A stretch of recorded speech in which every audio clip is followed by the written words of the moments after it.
My Lord, I believe this is really where I started off from. That Mr. Chikata, could you finish so I can record what he's actually saying? It doesn't seem to me that he finished. And also, there was not the necessary preparation, technically, to show what is in the recording. And the case was adjourned to today, so that could be done. Now, I believe you have seen the recording since then. Yes, my Lord. I've watched the video of the copy of the video that was attached to the statement. And the recordings do relate to press conferences. Yes, where I spoke. Yes. And where you didn't speak, it's still related to press conferences on the 2020 presidential elections. Yes, my Lord. Now, my lords, we may wish to have the recording played in open court, because it is our view that the recordings, as your lordships will see, go to the credibility of the witness and the petitioner.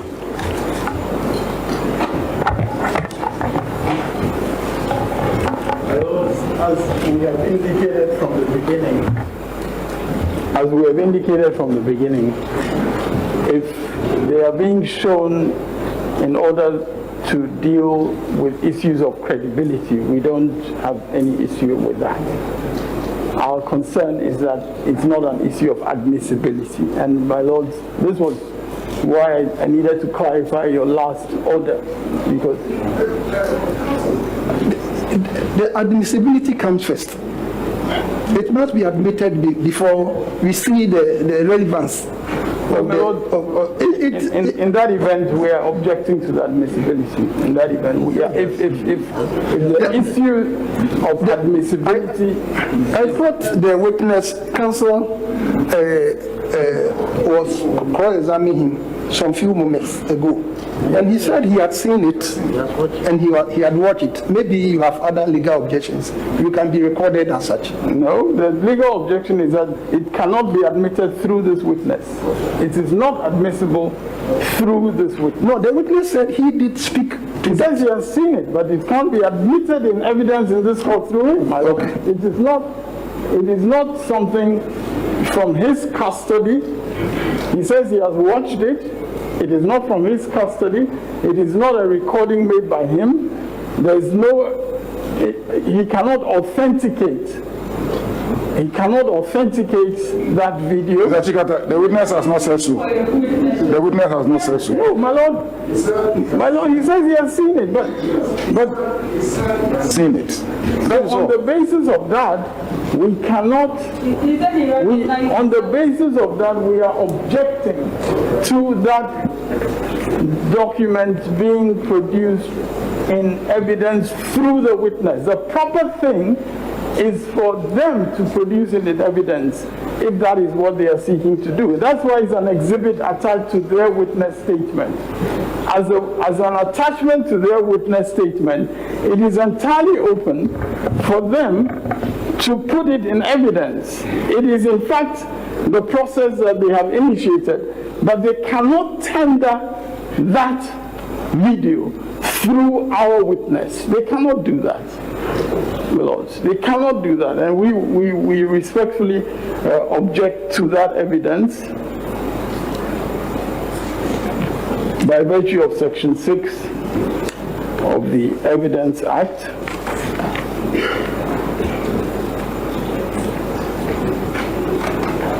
The exhibit in question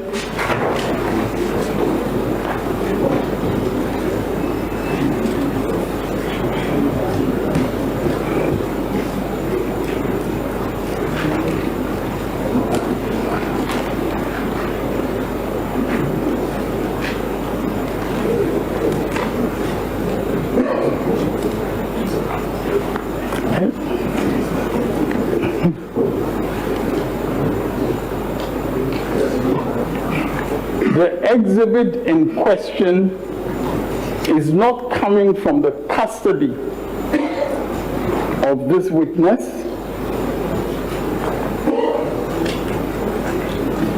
It is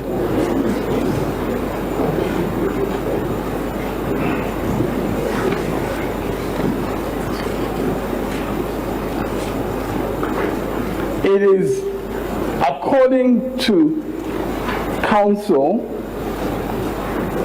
it is an exhibit attached to the witness statement that they are seeking to introduce before this court. And they are entitled to introduce it into evidence through their witness when he is called into court. It is a different matter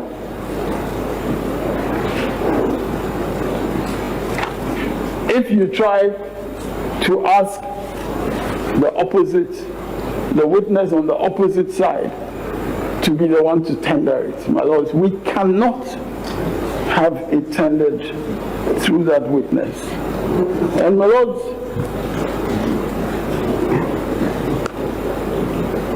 I would respectfully also refer to section 136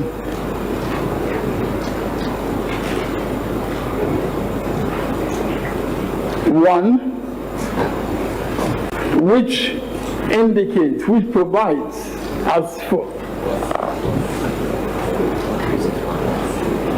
of the Evidence Act, 1361 of the Evidence Act, I'm sorry.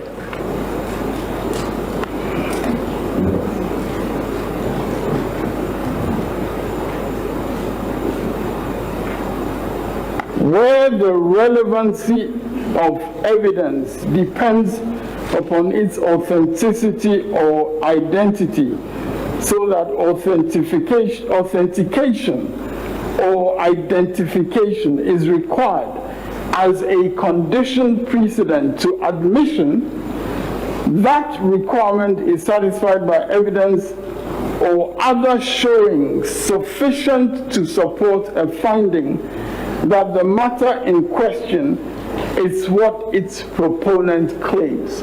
The proponent of that document is the second respondent. And your lordships clearly saw what happened in cross-examination the other time. The witness literally opened the envelope in which that exhibit had been attached to a witness statement at the request of second counsel for the second respondent. That cannot amount to authentication. And my lords, I cannot see what the problem is in my indicating. If your lordships wish the witness to step out whilst we discuss the legal admissibility, of course that can be done. But once there is an issue about admissibility, authentication is also an issue. And therefore, my lords, I cannot see how I'm not allowed to talk about authentication, if that's what your ladyship is suggesting, because you... Pardon, what have I said? Well, you suggested that authentication, the witness has said he has... Mr. Chikata, you're making your arguments. Kindly make your arguments. Yes, I'm making my arguments in response to what your ladyship indicated. Because what your ladyship indicated was addressed to me, I believe, and addressed to the whole court. And respectfully, my point is that the issue of authentication is a precondition to the admissibility of the evidence. And we object.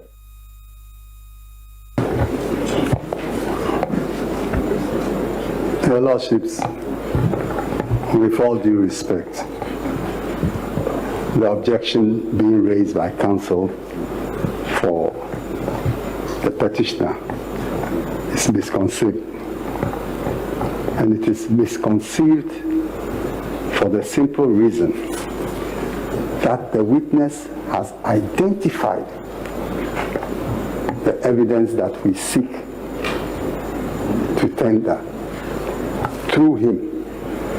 It is evidence about what he said in the press conference, and he's admitted before this court early this morning, we are not talking about Friday, we're talking about early this morning, he admitted that he had looked at the videos and he admits that they cover statements that he had made at press conferences. So that is an identification and authentication of the evidence. Secondly, he's also admitted before this court that the video also covers statements made by the petitioner and other leading members of his party. So my lords, it seems to me that in terms of the condition precedent, that ought to be satisfied by section 136(1). It is more than met. We therefore pray that the objection be dismissed. Are you objecting because the document is attached to their witness statement? Is that the grounds upon which you are raising your objection? No, my lords, I'm objecting on the grounds that if that document, which is their evidence, if that document is to be admitted in evidence, it ought to be admitted in evidence through their witness. And secondly, my lords, secondly, as I indicated, that document's authenticity has to be established. What my learned friend just said, with the greatest respect, about the witness saying that he has seen the thing that he was shown on Friday and so on, how is that evidence of authentication? My lords, I believe, the word authentication... So, Mr. Secretary, assuming this evidence is not a video, just a paper like this, and he's under cross-examination, can't they show him the document?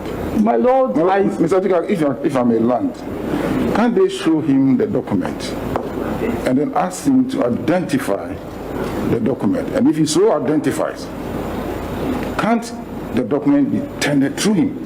No, my lord. Under cross-examination? No, it can't be tendered through. Why, Mr. Secretary? It can be identified, yes, and he can be asked questions relating to it, but it cannot be tendered through him. It can be tendered through him.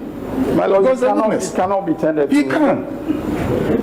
They can. They can't tender it through him. My lord, with the greatest respect, this is an important issue which we really cannot just gloss over. My lord, and the reason why it's important is that if the witness is not the maker of that video, he cannot authenticate it. The video's authenticity is important as a precondition for its admissibility. Yes, and my lords, I have stated clearly that if it's credibility, and I've said that a couple of times this morning, I've said that if it's being shown to him for the purposes of questions related to credibility, we don't have an issue about that. So, my lords, in that situation, it is not about admissibility. With the greatest respect, in that situation... The issue is authenticity.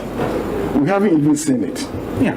How can we judge whether the thing is authentic or not? Yeah, he said he has seen it. Yes. I see that authenticity. But we must observe the thing, we must see the thing. Yeah. Then we can pass judgment whether the thing is authentic or not. But my lord, you can't do that by admitting it into evidence through him and then seeing it. My lord, that's the problem. You cannot... You have to see this thing first. Yeah, but I don't know what the current difficulty is. We have to see it first. The gentleman, the witness, is the only person who said he had seen it over the weekend, and he's the one in the box. So that line has been, that threshold has been crossed. My lord, the threshold has not been crossed because the threshold has not been crossed simply because He's not just being asked to identify the document. My Lord, and that's why in been asked to do anything yet. It hasn't even been shown to him. So you're anticipating a question that hasn't been asked. I'm not, my Lord. I'm stating as a ground of objection that this is a document which the witness is not responsible for. It cannot be admitted through him, and its authenticity has not yet been established. It is a different matter if it is just being shown to him for the purposes of questions that will test his credibility, but if it is about admissibility, we are objecting. I don't understand.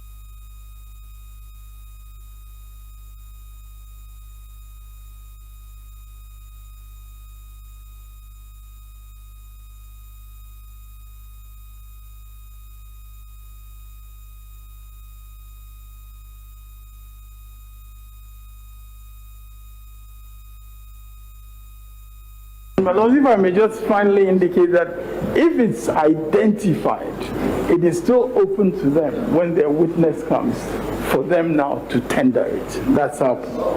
That can be, yeah. My Lord, what I was saying respectfully is that if the witness identifies it as something that he has been shown and is marked ID1, at the point in time where their witness comes in, that ID1 can become evidence. That is my understanding of the that ID1 then becomes admitted as evidence from their side. Another possibility. That is possible. My Lord, respectfully, that's the only possibility. No, that is not. The first principle that I was saying that they could tender it through him. I think we can debate on it, but not here. We don't want to engage in academic exercise. There could be a debate because I think that once he identifies the document and he finds that he has seen it, he's seen his picture in it, he has seen himself in it, they can identify, they can tender it through him. Respectfully, the reason why that would not work is because, respectfully, documents are in their total context. His picture in it, he has seen himself in it, they can identify, they can tender it through him. Respectfully, the reason why that would not work is because, respectfully, documents are in their total context. The fact that he can identify himself in a part of the document cannot account for the context of the document. Because, my Lord, I mean, especially in these days of technology, your lordships are very well aware of the ways in which, fake news, for instance, gets created, in which things get pieced together, which may not necessarily have been happening at the same time. My Lord, I need not go into all those details, but the reality is that he is not the maker of that video. And the fact that he hears his voice, he identifies his face in it, does not make it admissible through him. It does not make it authenticated by him. And it's a different matter where he is just identifying it, it's marked as such, he is cross-examined to the extent that is required as to credibility, and then when their witness comes in, he is able to transform it from being something identified into something that he puts in evidence. That's my understanding of the law.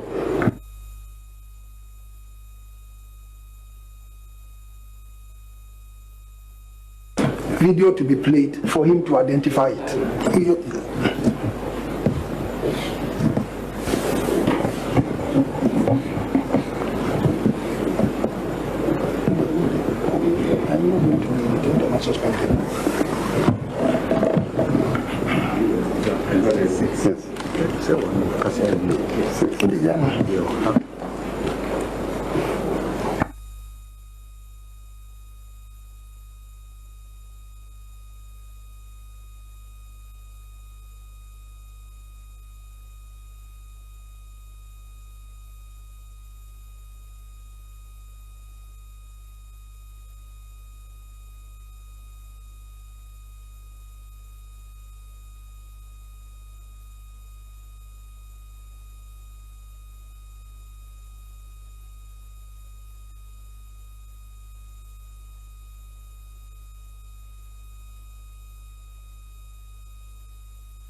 Hello.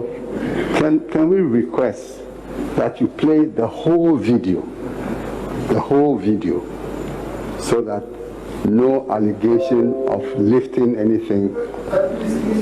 You want a prospective exhibit to be tendered? Yes. How can he truncate it at a point in time? Let Very well. I'm just, you know. My Lord, I was just directing him, that is all. Gentlemen, we need to just juxtapose the manual with the electronic. This is just like in the manual world. Very well. Yes, what we do in the manual world is what we are doing in this electronic. I understand that, Yes. my Lord.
Please start the video properly. Start from the beginning. And the election for giving us. That's the beginning. That's the beginning.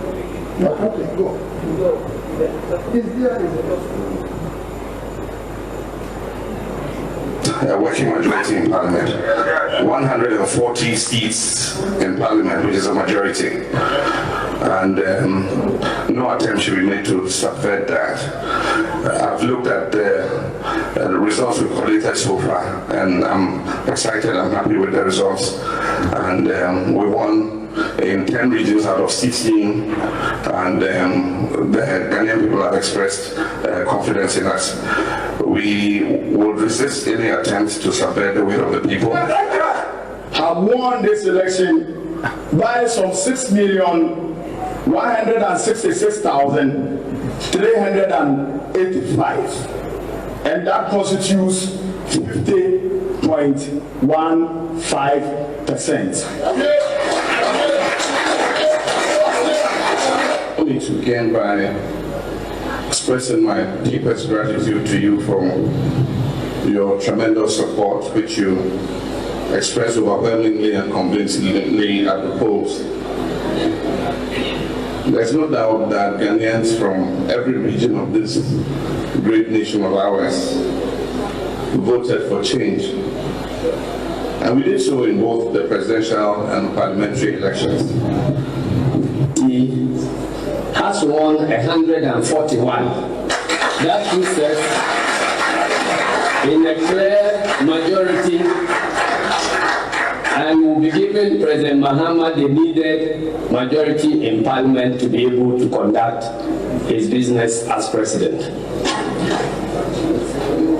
What the clear majority presidential candidate of the National Democratic Congress, who is the president-elect, His Excellency John Dramani Mahama, will address the nation and speak to issues pertaining to the presidential resource declared by the Chief Minister of Salasari-led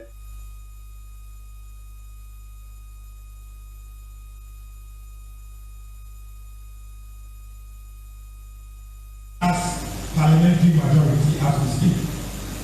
The NDC, the National Democratic Congress, is still holding on to its parliamentary majority as our General Secretary stated. As we speak,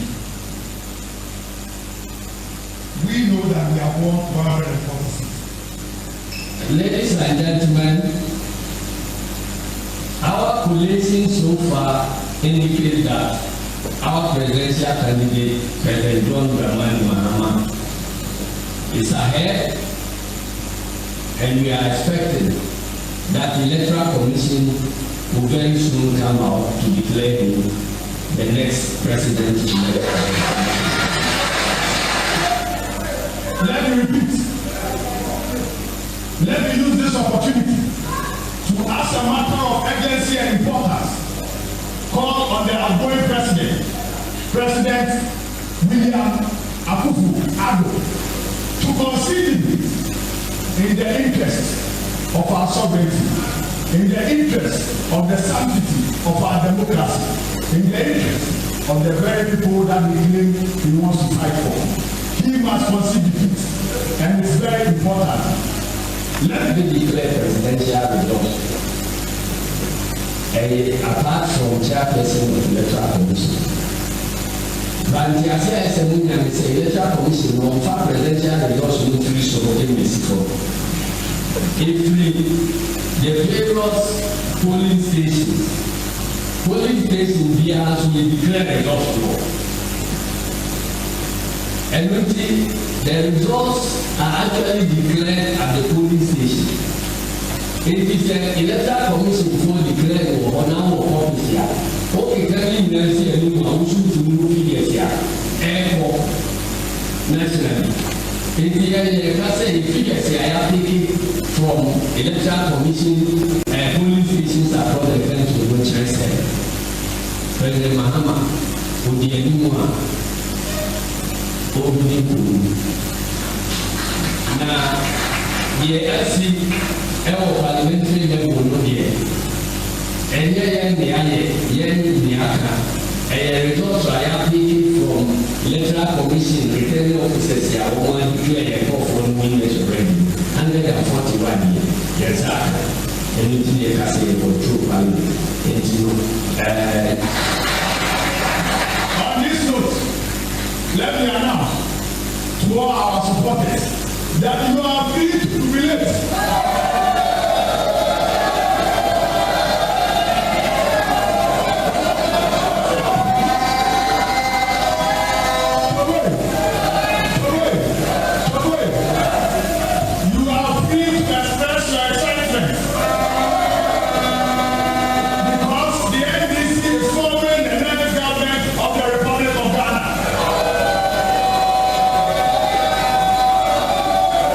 And the election for giving us a working majority in Parliament, 140 seats in Parliament, which is a majority.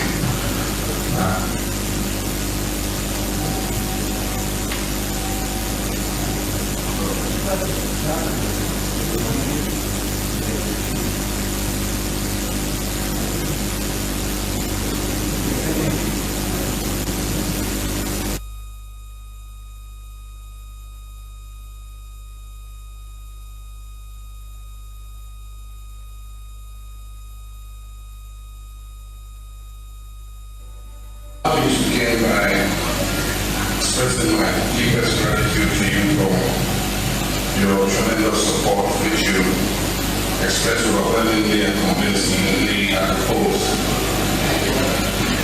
There's no doubt that Ghanaians from every region of this great nation of ours voted for change. And we did so in both the presidential and parliamentary elections.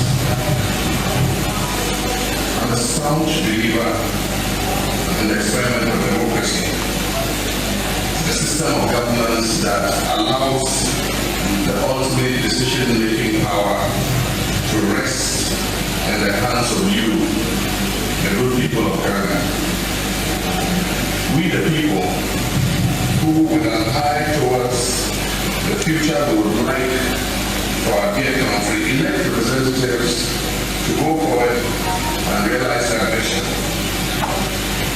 Government serves the choice, direction, and pleasure of the people of this great nation. And I have had the honor and privilege to serve my country in all levels of government. When in 2016, at the end of my first full term as president, I ran for re-election as an incumbent candidate, I respected the will of the people. I conceded, I stepped aside, and I set in motion a peaceful transfer of power because I understood that it was the will of the people. And if we are to progress as a nation, if we are to live up to the inheritance of our history, one for which people paid the ultimate price, the sacred verdict of the people must be respected. It must be protected. It has been my pledge my time of service as a representative to the good people of Ghana to do exactly that. And that is why I stand before you tonight. I'm willing to accept the fictionalized results of a flawed election.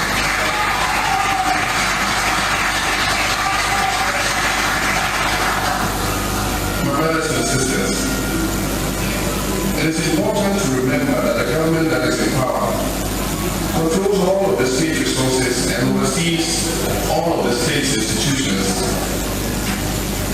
The line he treads between his loyalty to the power that is held by the people and by his own desire to hold on to power can be a very thin line indeed.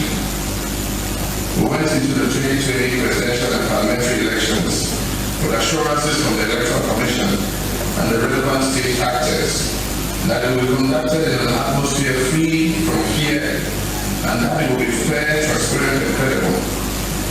Unfortunately, that has not been the case.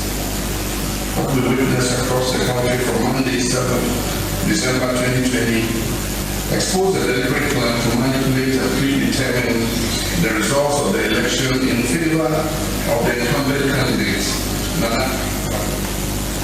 who has so happened controls all of the state resources and oversees the state institutions.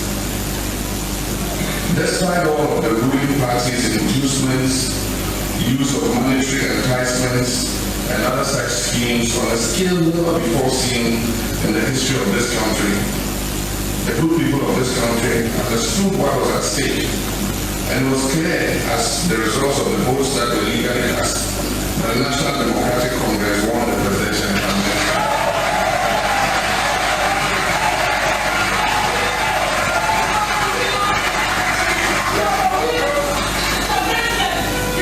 No amount of trickery, sleight of hand, or obfuscation will erase that reality. I'm extremely proud of our parliamentary candidates who have earned for themselves the title of giant elephant killers.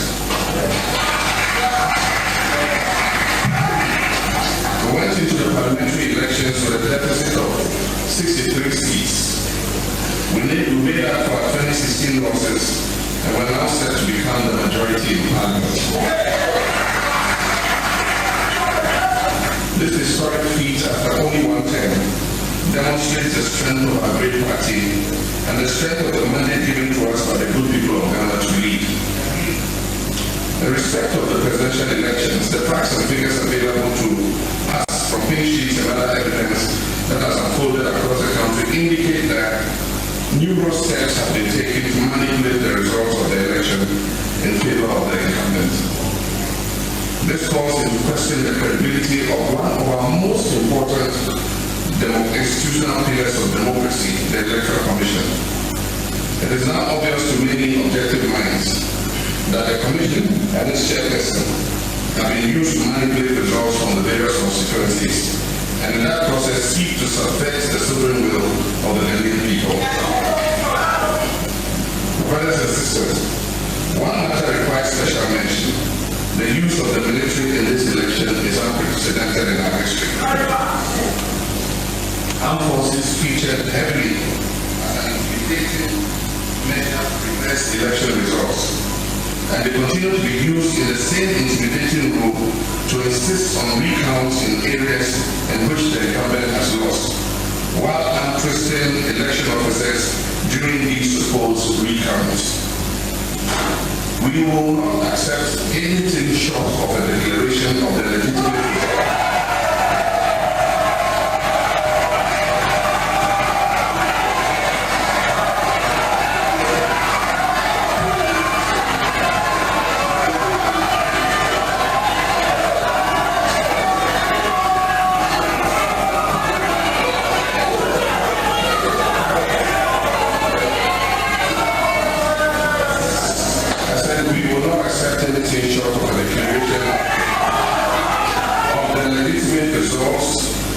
To an NDC parliamentary majority.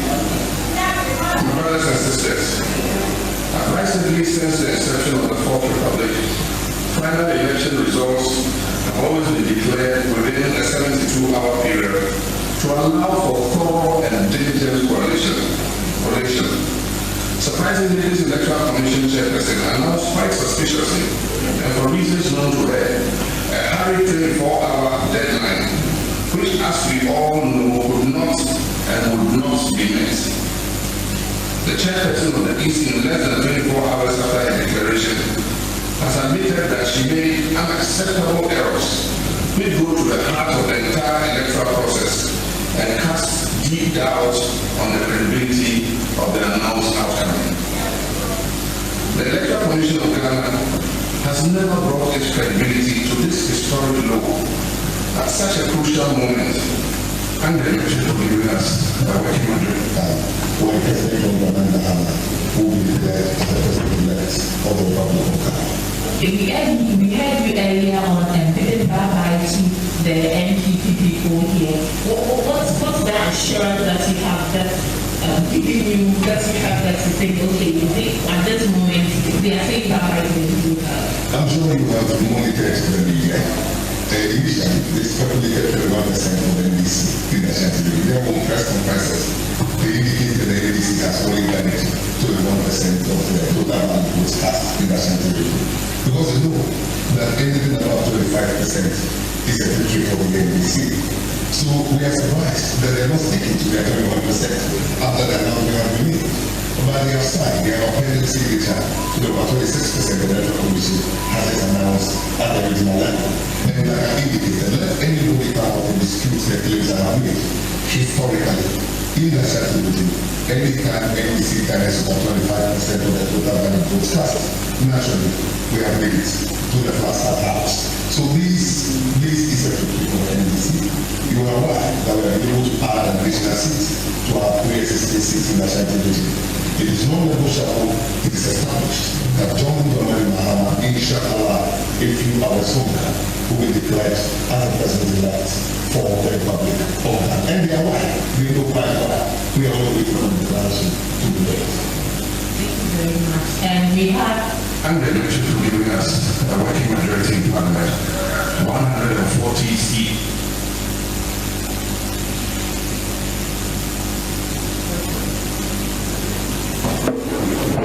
Yes, Mr. Kutampa. Mr. Kutampa.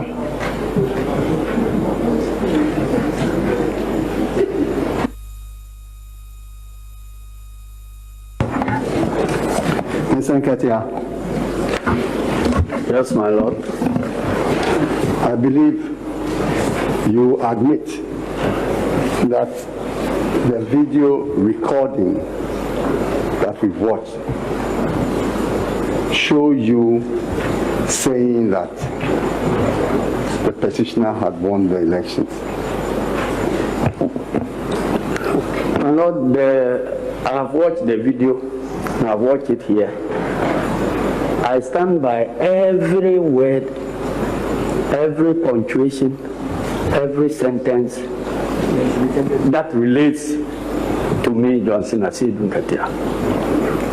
And there is nowhere, unless we are watching different clips, there's nowhere where I indicated definitively that the first respondent has won the elections.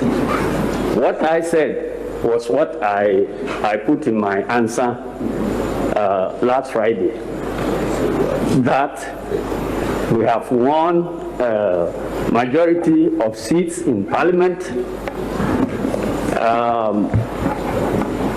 which figure I put at 141 seats, and that we are cruising, the first respondent is cruising for victory. And that is precisely what has shown up in all the various speeches I have made, which have been clipped together. So let's understand, you admit everything on the video coming from your image on the video. From my mouth. Yes. Those are my pictures. Very well. And those are the words that came from my mouth. I'm putting it to you that in the video you said, and I quote, the NDC has won 141 seats, and that puts us in a clear majority, and will be giving President Mahama the needed majority in Parliament to be able to conduct his business as president. Yes, ma'am. Did you say that? Those are my words. I'm putting it to you that you thereby imply that President Mahama had won the elections. I implied that I expected President Mahama to win the elections because every evidence was pointing at President Mahama's victory.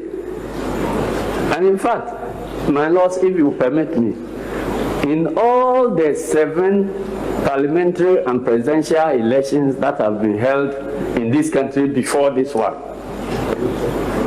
the presidential candidate and the political party which wins and controls parliament ends up winning the presidency. Please, so Mr. I have... Mr. Sedin Ketia, don't lecture us. You answer the questions I put to you. You can't lecture us here. No, it's not lecture the question. We've answered the question. Don't give us a lecture of what happens in politics in Ghana, please. Now, yes, my lord. Please, by way of case management, we want to give you 1 day to cross-examine the witness. Yes, you have to manage because it's not more than 1. That is the maximum we can give you. Very well. Now, Mr. Sedin Ketia, you see in the video various clips of your deputy, one Otokuno. Is that correct? Yes, my lord. In the video, Otokuno says Mahama has won this election by some 6,166,385, and that constitutes 50.15%. Is that not so?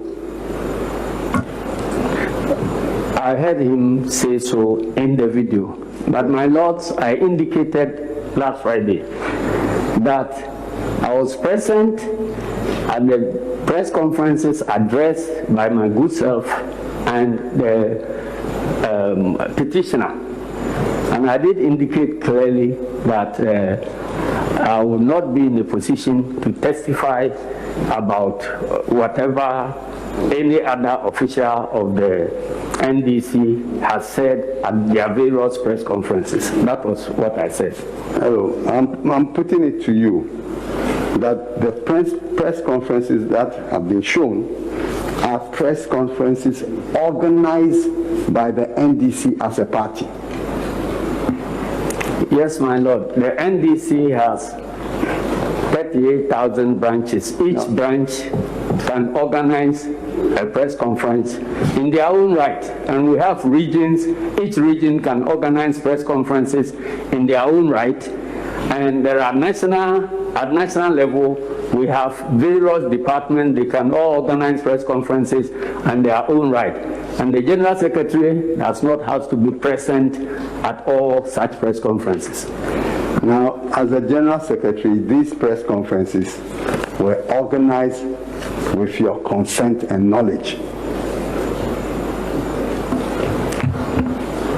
My lord, I am the chief executive of the party. So, in that sense, I take some responsibility about whatever happens in the party. But where a statement is made by a junior officer that contradicts what the chief executive has said, it is the chief executive's word that prevails. Now, again, you saw Mr. Sami Jamfi stating that introducing the petitioner as president-elect in the video. Yes, my lord, I saw it in the video.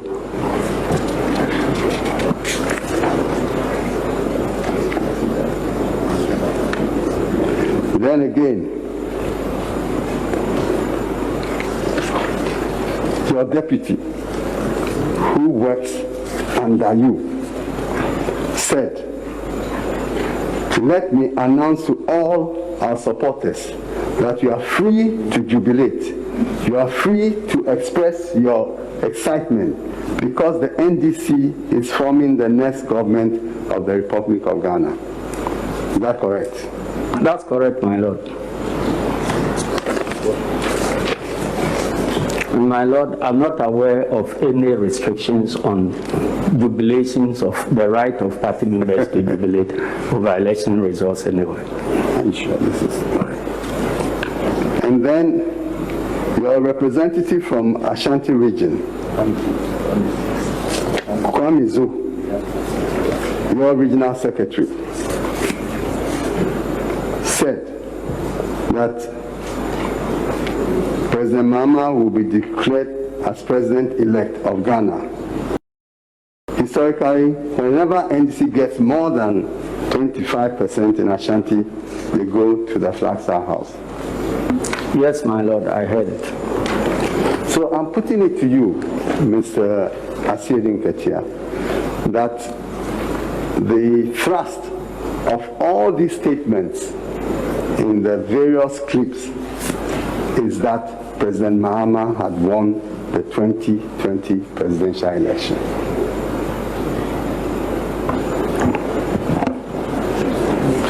My lord, these statements, according to the videos, were made at different times.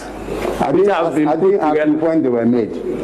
Some of them were made after declaration, some before declaration, and so on. So it is difficult to put all such together and say that at this point, this was what was said. No, I'm putting it to you that these statements were made before declaration. My lord, my viewing of the video indicates that some of the statements were made after declaration. Even better. And so you admit that some of the statements saying that the petitioner had won the elections were made after the declaration, not so? From what I have watched here with everybody here, I can see that this is not a video of one event. These are videos picked and pieced together, and some of them relate to a time period before declaration and others relate to a time period after declaration. Now, it is no secret that interspersed between these press conferences the NDC, under your direction, had organized several demonstrations in Accra, stating that the petitioner had won the election and warning the first respondent not to subvert the will of the people. My Lord, the NDC had organized several demonstrations with three main objectives. One, please, I've not asked you for the that. killing of innocent Please. voters at polling stations by security officers, and nothing seemed to be happening. Answer the my NDC made that was one of the purposes of the press conference. The other purpose of the press conference. Please, I have not asked you the purpose, so answer my question. Please, and don't be taking. Can you restate? Don't be taking instructions from, lawyers on this side, please. Please, let's observe. Please, Deacon, please. My Lord, I know what I'm talking about. We are closer to them than you. We've not witnessed anything. Please.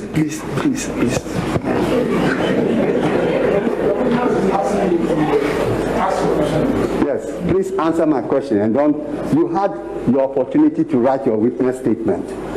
So now you answer the questions. You understand?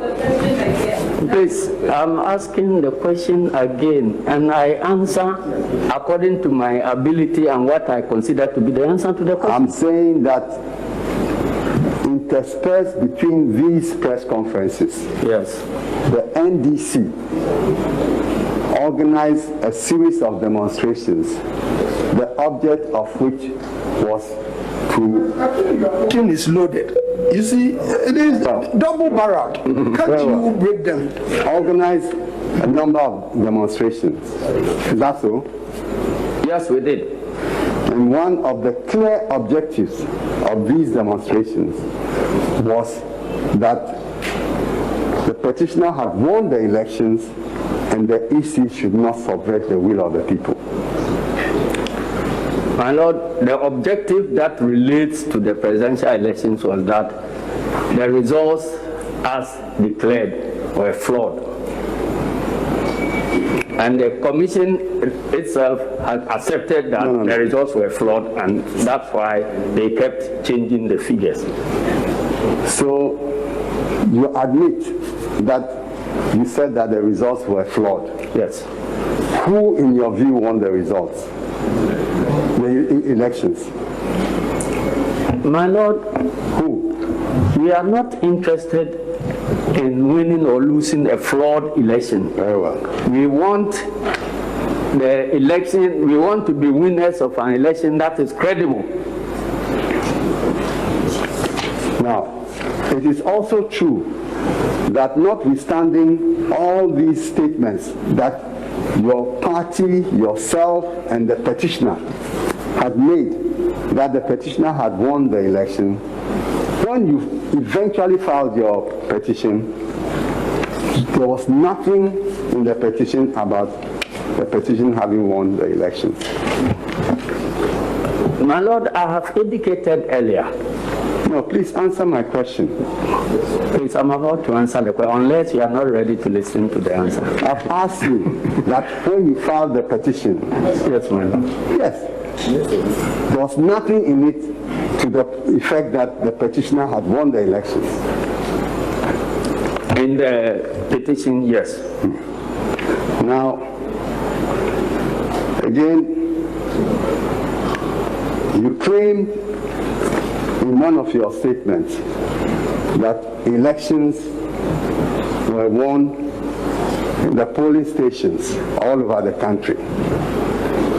So I'm putting it to you that when you made the statement that the petitioner had won the election, it presupposed that you had the polling station pink sheets.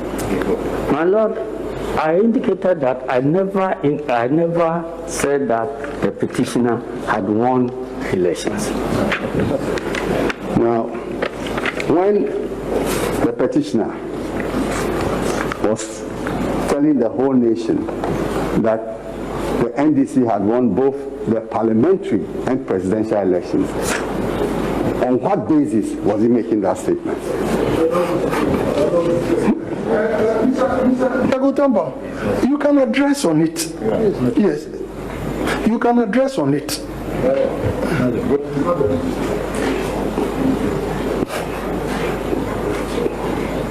Now,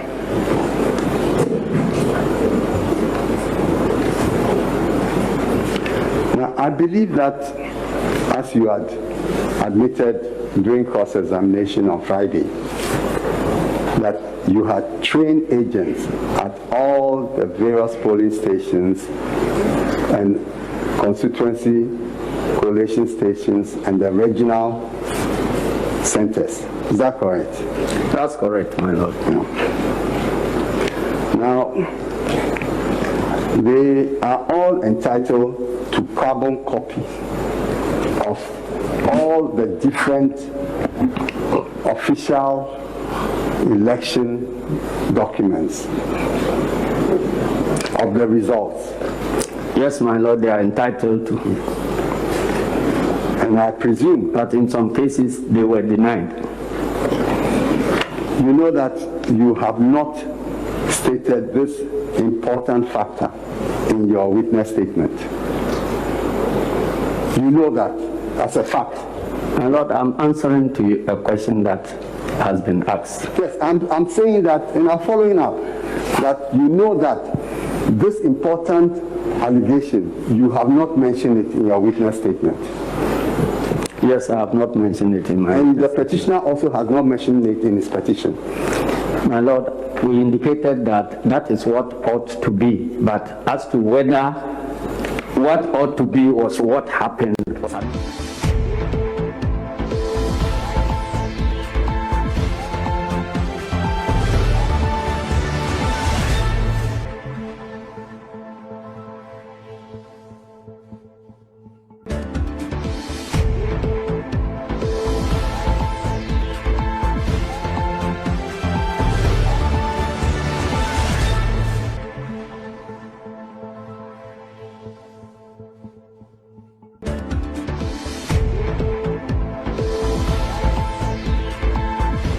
That you have attached is your exhibit B,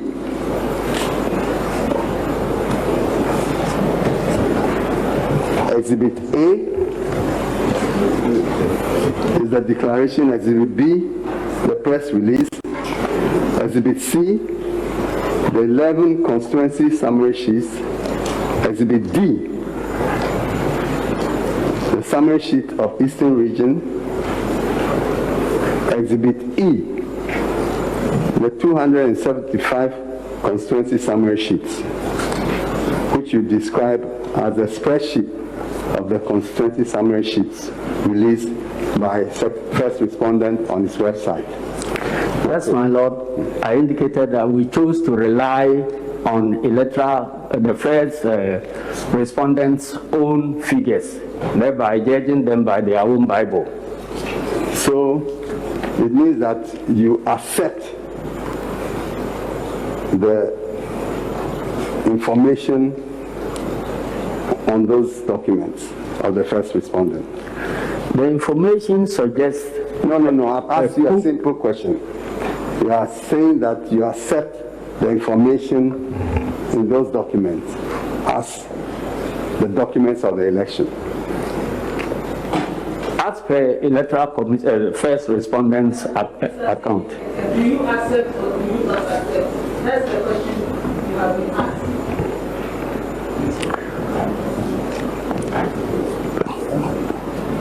My lord, if you can ask the question. It's the same question. Ask what?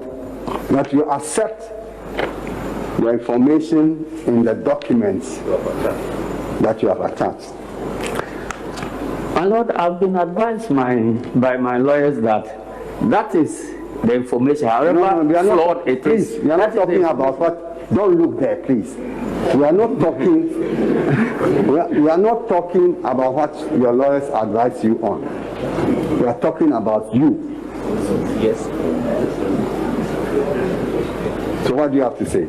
My Lord, because we disagree with the data, that's why we are here. But you are using the same data in support of your claim. My Lord, the data must be internally consistent, such that the declaration must be seen to be the product of aggregation of the data. And we are entitled, as a participating party, to look at the data available to us, from which the first respondent drew her conclusion. And we are saying that the data they have submitted does not support the conclusions that have been drawn. And that is why we are here. Now, you see, you have not. Please look at me, please. So that you don't ask me, I should repeat the question again. Look at me. Now, you have not provided any document of your own showing that neither party won the elections. My Lord, please, it's the documents we are working with, the information we are working with, is the result that has been declared by the...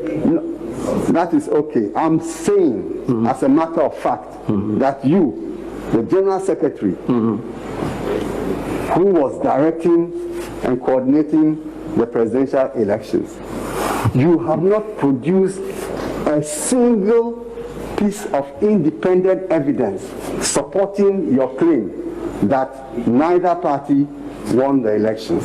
Simple question. My Lord, I need to understand what independent means so that I can proceed to answer the question.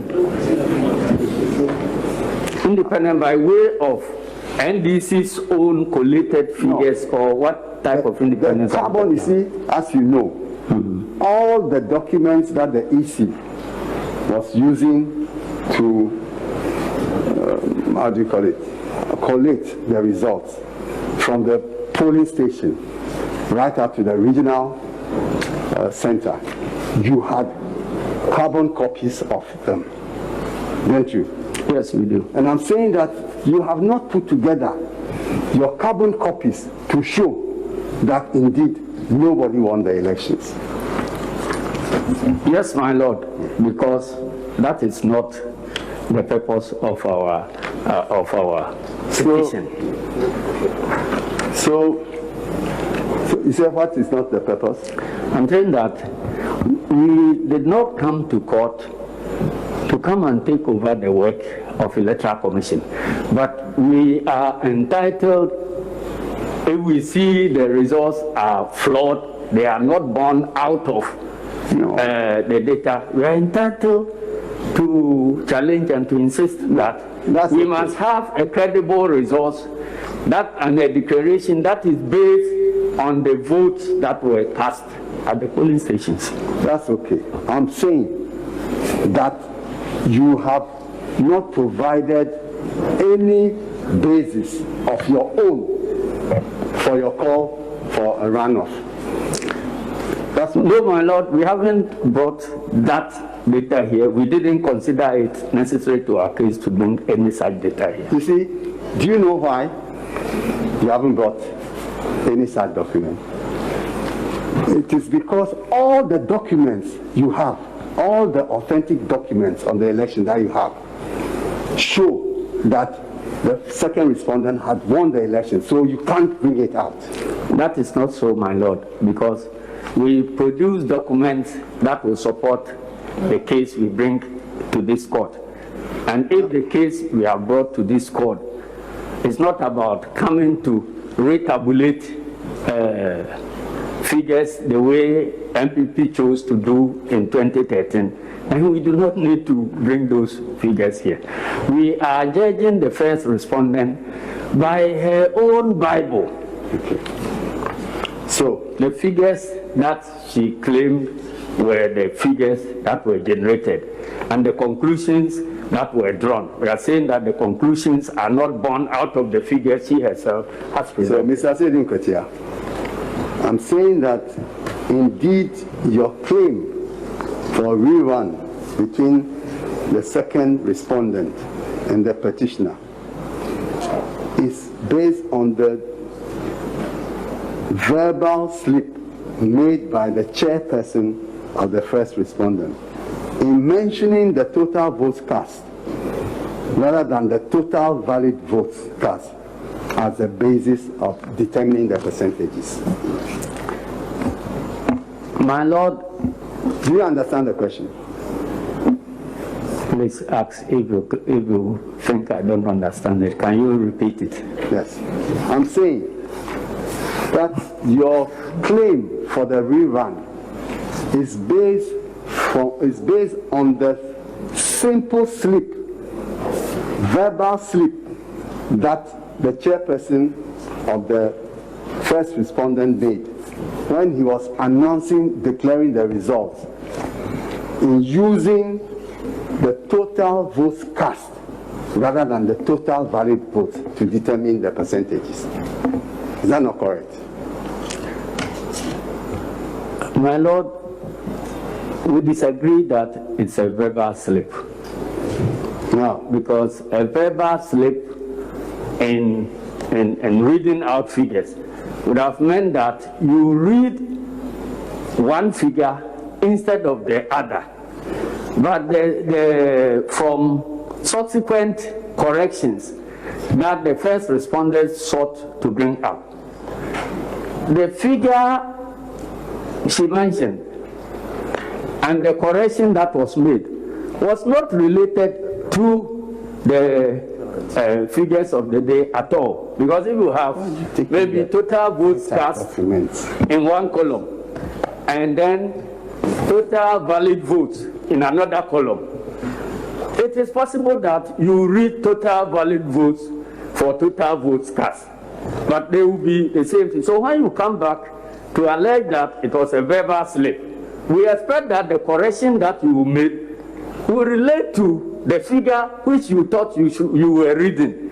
But the corrections that they claimed were made did not relate, the so-corrected figures did not relate to any figure that was on the face of the declaration in the first place. So it was a new figure also introduced. So it couldn't have been any verbal slip. You see, Mr. Nketia, you know, as an experienced player in elections in the Fourth Republic, that you determine who wins the presidential elections based on the total number of valid votes cast. Do you know that? Yes, I do.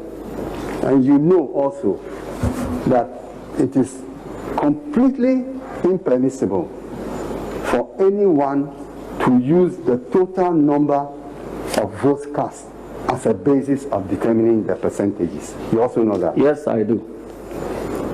Now, you also know that if you listen to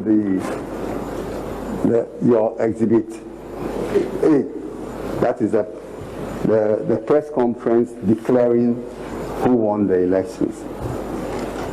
If you tabulate the total of all the votes obtained by the 12 candidates, you will get 13,121,111 votes. Is that not correct? My Lord, no, correct. That figure was nowhere in any declaration. No. Listen to the question.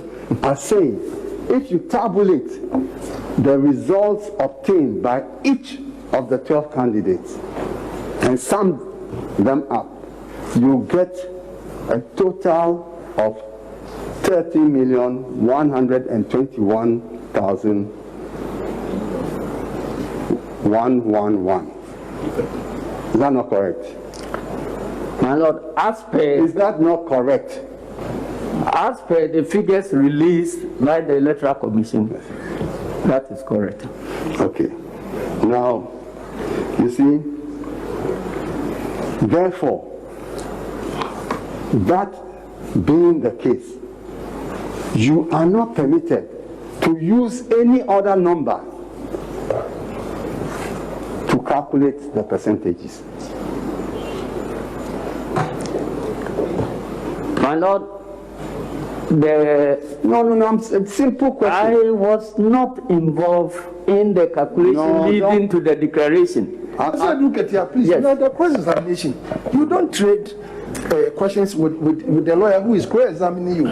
He prefaced I remember when he was coming to this, he said, you are a veteran in elections, and you admitted yes.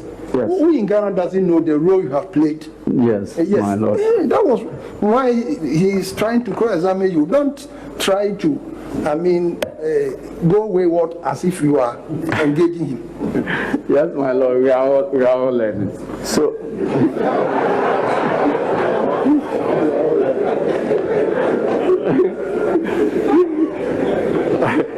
I'm sure if my friend met me in Parliament, it would be a different story. So, Mr. Nketia, you admit that it is completely wrong for anybody to use the total votes cast as a basis for determining the percentages of the votes obtained by the different candidates. Yes. Yes. And anybody who does that, his position cannot be accepted anywhere in Ghana. Yes, my Lord. You see? But that is precisely what the petitioner does in paragraph 16 of his petition. You can check it and read it out to the court.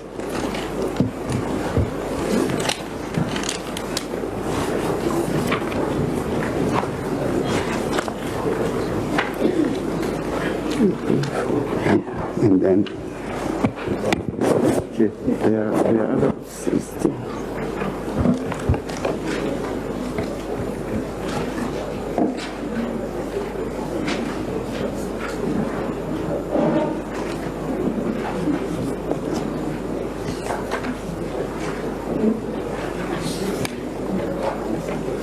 Yeah, paragraph 16.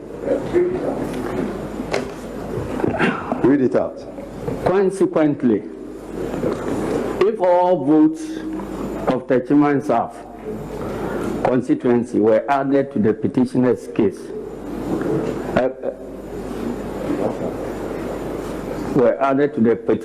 votes, second respondent's votes will remain the same at 6,730,430, now yielding 49.625%, while the votes of petitioner would increase to 6,342,907, now yielding 46.768%. And you had see that in paragraph 15,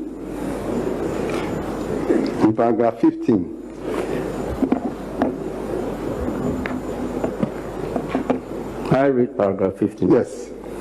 The Techiman South constituency has a total registered voter population of 128,018, and if added to the total valid votes announced by Mrs. Jean Adukwe-Mensah as cast, i.e. 13,434,574, the resultant figure would now be 13,562,592. You see, I'm putting it to you that the figure 13,434,574 does not represent the total valid votes obtained by the 12 candidates if you do the addition from the announcement, the declaration in your Exhibit A. It doesn't. Can you come again, please?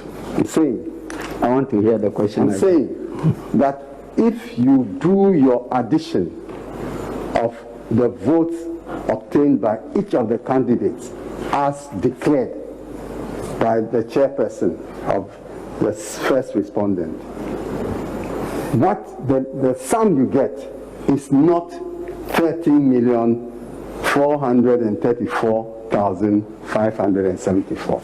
It is not. Yes. If you like, we'll give you a calculator. I'm saying that it is not the total valid votes. My Lord, yes, it's not the total valid votes, but we are not claiming that that was the total valid vote. This is a response to the statement made by the first respondent herself as the basis for the declaration of the results before taking into account Petition's output. So we are again judging her by her own Bible. I don't have a problem with that, but therefore you cannot use what you know is factually incorrect and not permitted by the rules governing our election as the valid vote, total valid votes cast. You can't use that. Even if the EC made that mistake, you can't use that as a basis for your claim. My Lord, as I sit here, I don't know the total valid votes really cast. All the figures are coming from the first respondent, and that first respondent keeps changing those figures. Mr. Nketia, my question is, please answer my question. Your answer being the case that the 30,344,574 is not the total valid votes. That's, you've admitted that. You can't, I'm putting it to you that you can't use that as a basis, as a denominator for determining the percentages. You come to that, Beku. Why are you behaving like that? Yes. Answer my question. Go ahead. Answer my question. Come again, my Lord. I'm saying that you have admitted that the 13,434,574 that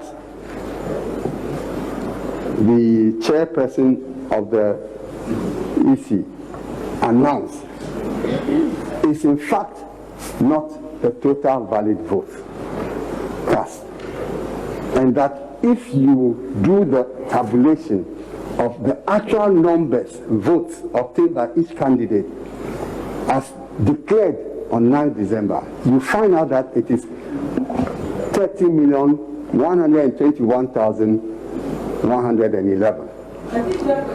Yes, I'm just trying to help you understand.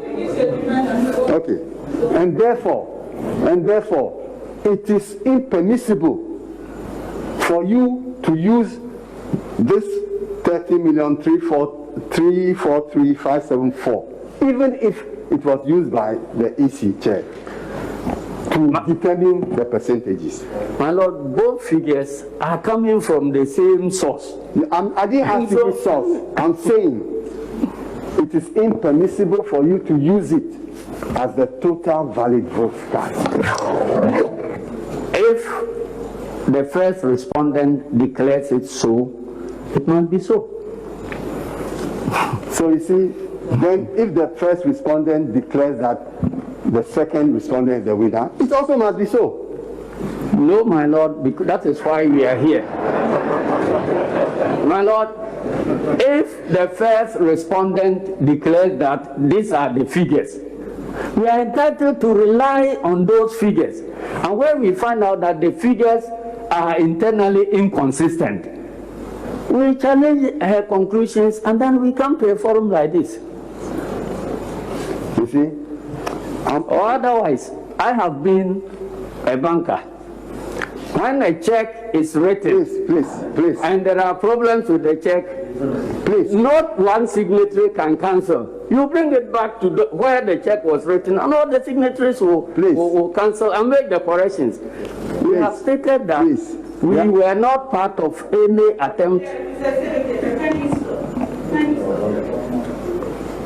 Now, you see, I'm putting it to you that you use this erroneous figure as a basis for calling for your rerun. That's what I'm putting to you. I'm saying that you use the erroneous figure of 30,434,754 as the basis for calling for a rerun. That's what you use. Whether it was used by the EC or not, that's what you used. Good. Now,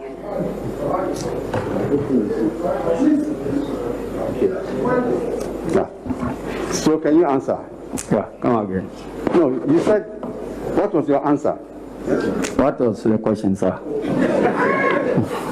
So I'm saying that you cannot use the manifestly erroneous figure or wrong figure of 13,434,574 as the total valid votes cast to determine the percentages of all the 12 candidates, and in particular the second respondent and the petitioner.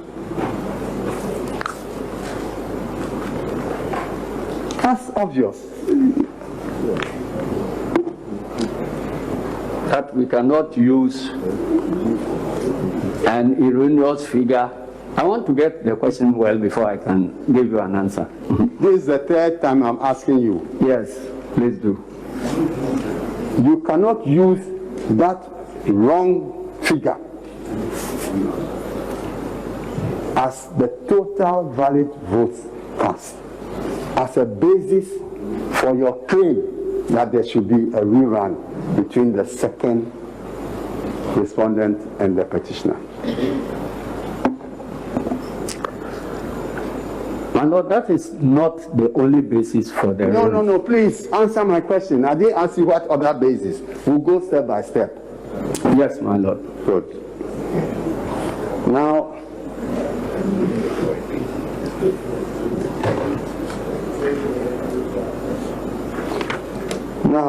you admit that in paragraph 2 of your, you admit that the petitioner has been a member of the NDC since its formation in 1992.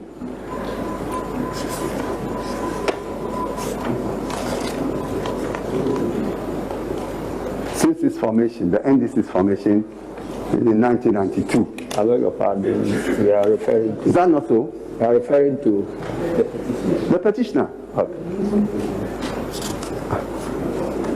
You don't know when... No, I want to, with the permission of my Lord, refer to the paragraph we are quoting.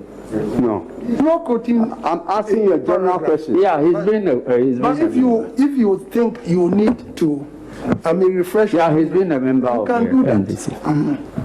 And naturally, he was the NDC's presidential candidate. Yes, my Lord.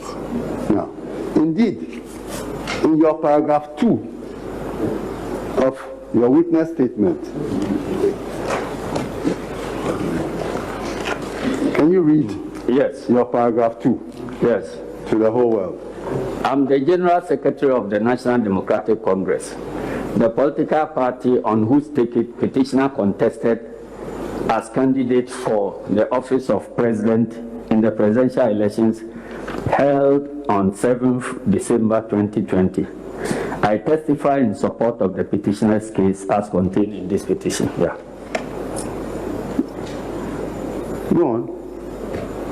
As General Secretary, paragraph 2. I've finished reading paragraph 2. no, I'm putting it to you that as General Secretary of the NDC, you are the coordinator of the general elections, particularly the presidential elections for the NDC.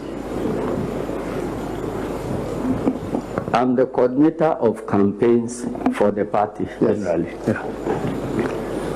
And as coordinator, you coordinate the work of your agents, the agents of the presidential candidates throughout the country, and they report to you in that capacity.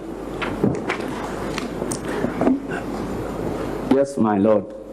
So, it is correct to say that you had full information on what was going on all over the country during the 2020 presidential elections.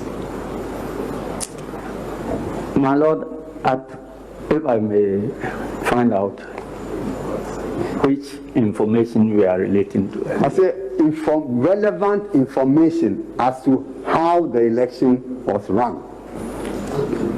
Yes, by and large, I have information. And I believe that on that basis, you provided petitioner with all relevant information on developments you consider significant, particularly the presidential results. Yes, my lord. As you received them. Is that not so? Yes, my lord. So, I believe the petitioner has trust in you, and that together with the strategic role you play in coordinating the activities of agents of the petitioner during the elections, he selected you to give evidence in support of his case. Yes, my lord. Now, you remember that when the President of the Republic in July 2018 appointed the current chairperson of First Respondent, your reaction as General Secretary to the appointment was that you were shocked and disappointed because Second Respondent was a known pro-MPP person. First Respondent was a known pro-MPP person. The first respondent is the chairperson, sorry, the chairperson of the First Respondent is a known MPP person and an anti-NDC person. That was your reaction. Yes, my lord, those were my words. Indeed, when the first respondent announced that they were going to compile a new voters register, your party, the petitioner, and you in particular, you strongly resisted sin, alleging, among other grounds, that First Respondent and the President were colluding to compile a new register to rig the elections. That's what you said. Yes, my lord, and we had grounds to say so. And indeed, the NDC, of which you are General Secretary, went to court to stop the compilation of a new voters register. Yes, my lord. And even when the plan for registration was unveiled, you denigrated it, stating that it was calculated to favor the Second Respondent. Yes, my lord, and events subsequently vindicated that position. You see, I put it to you that you and your party, including the petitioner, viewed the chairperson of the respondents with jaundiced eyes and had a predetermined position on her alleged lack of neutrality. My Lord, we viewed her accurately and saw the reflection of her in our eyes, and that was the basis on which we made those statements. You see? So it is based on this unfounded prejudice that you have against the first chairman or the first respondent that you are doing everything to discredit the elections. My Lord, I have not said anywhere that the prejudices are unfounded. I'm saying that they were founded on solid facts. Now, you see, I want you to look at Exhibit 4 attached to the first respondent's witness statement.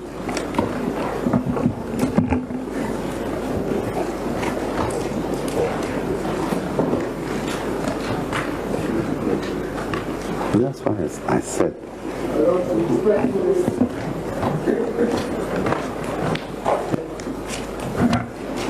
Respectfully, I think we're back to the same problem. Is it going to be put as an identified document or what? Because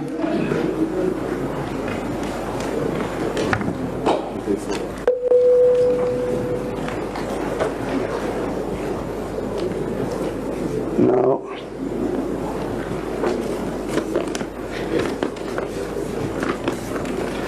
I'm suggesting to you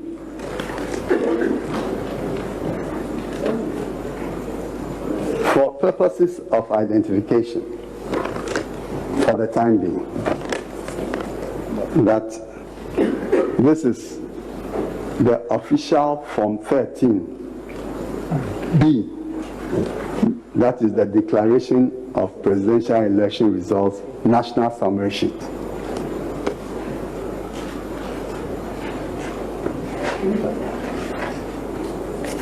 Have you seen it? I haven't seen it. Look at the first respondent's witness statement and look for Exhibit 4. My Lord, respectfully, it is for the council to put to him whatever document he wants to put to him. It's not for him to look for a document. I mean, what is this?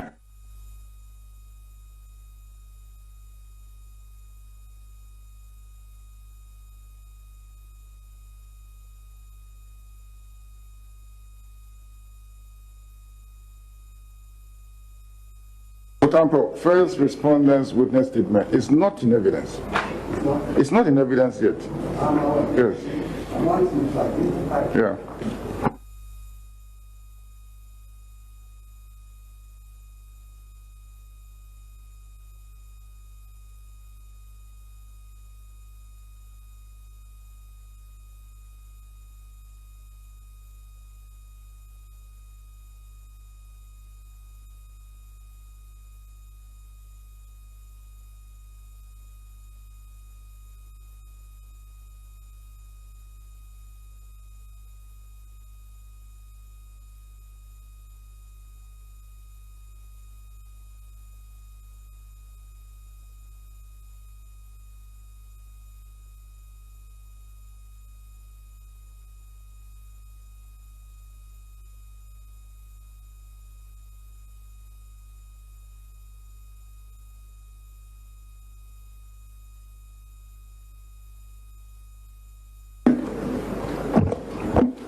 My Lord, my first time of seeing this document was where it was filed. Very well. We were never even, I never cited it anywhere. Yes. I have never signed it. The agents at the strong room don't have their signatures here. And the announcement, the declaration that was made on the 9th did not relate to any of the figures that I'm seeing here. We'll come to that. You will relax. So you look at the percentage, the total number of valid votes obtained by the second respondent. What is it on this document? On this document, yes. I can see 13,121,100. You see, you've also made an error. I said the total valid votes obtained by second respondent. Oh, okay. You see, you have made a mistake. Sorry. Yes, everybody is capable of making mistakes, but there are established ways of correcting every mistake in every situation in life. Please go on. Now read to the court the total number of votes obtained by the second respondent. This document,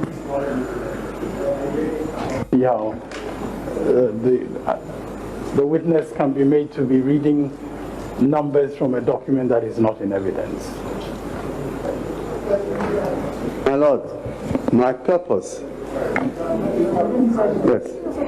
So, very well. Very well. So you will see, Ms. Nketia, that each of the votes attributed to each of the 12 candidates on this document is exactly what the chairperson of the first respondent declared on 9th December. That's the significance. It's the same.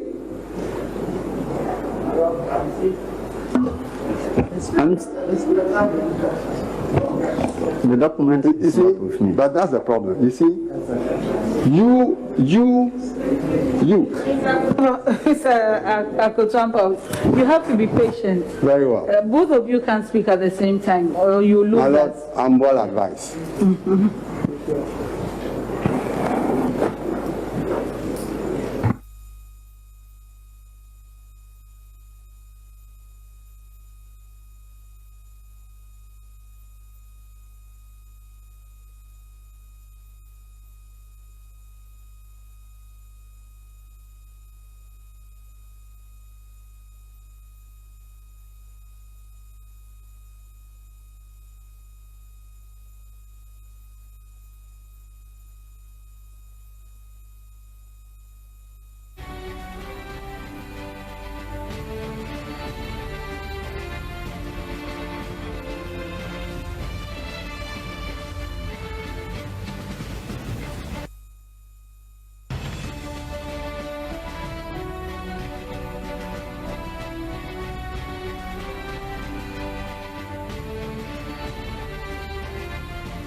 So I'm saying that in your witness statement, you have attached a video clip of the declaration by the chairperson of the first respondent. Yes. Do you want it to be played so that you can refresh your memory? Yes, my Lord. Very well. I mean, the videotape is attached to our evidence. At the appropriate time, it can be played. But my Lord, we need to understand what is the purpose, because we cannot just go on in this manner. When a document that we have tendered in evidence, they are going to determine when it is going to be played. Is that the procedure of this court? Because you see, there's a problem with this witness statements which has been introduced. Yes, you see, what we normally do, as you've done in this case, is for you to exchange the prospective exhibits. At least they have a fair knowledge of the exhibits which you intend to tender. Equally so, they also have a fair knowledge of the exhibits which you may tender. So that is why probably you attach it, not to take them by surprise. Yes, and they would want the court to have, the witness who had it annexed to the witness statement to identify it. And I think Yes.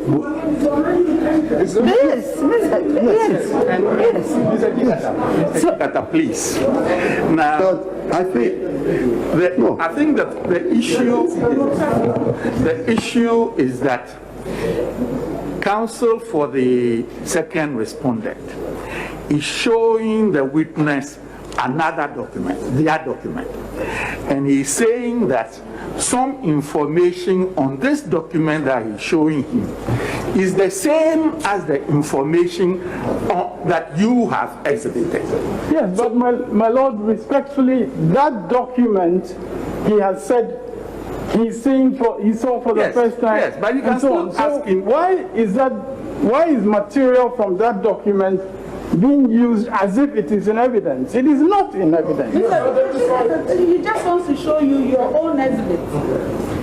If I remember correctly, he wants to show you your own exhibit. He himself has tendered that exhibit. And so, I mean, if he's going to be asked the question about it, the question can proceed. But he's saying that he wants that exhibit to be played at a certain time. And no, because he said he doesn't remember the contents. My lord, he did not say that. He said he was looking for the document. That's what he said. Okay. He didn't say he was not. Okay. So let him find it, and then we proceed. My lord, I think that it is preposterous for counsel to say that evidence that he has tendered, I cannot ask the witness to look at that evidence and ask him questions. not come to that. We are resolving this matter. No, but my lord, this objection has no basis.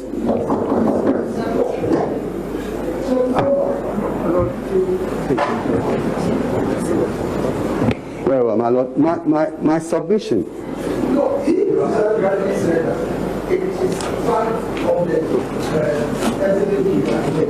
and he's saying that they have not played it yet, so we cannot, when they have finished their evidence in chief. My lord,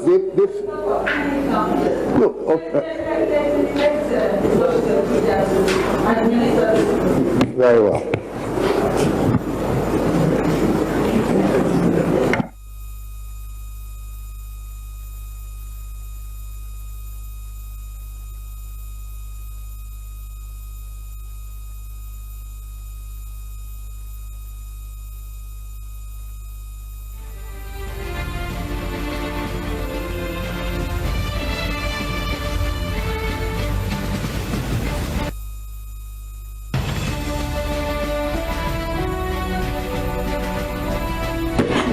I think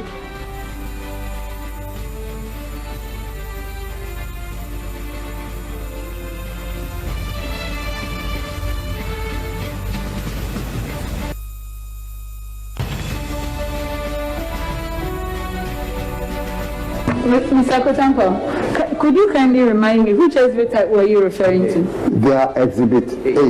Mr. Sedon Ikete's exhibit A. Yes, my lord. All right. Thank you.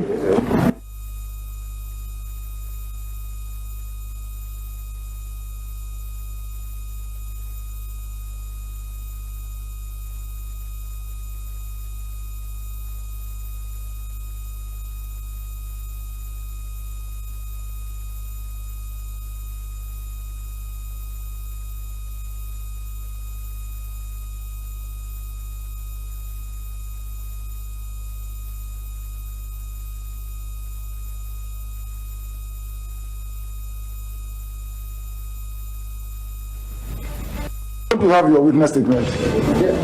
Yeah, is it not attached to your witness statement? SBA.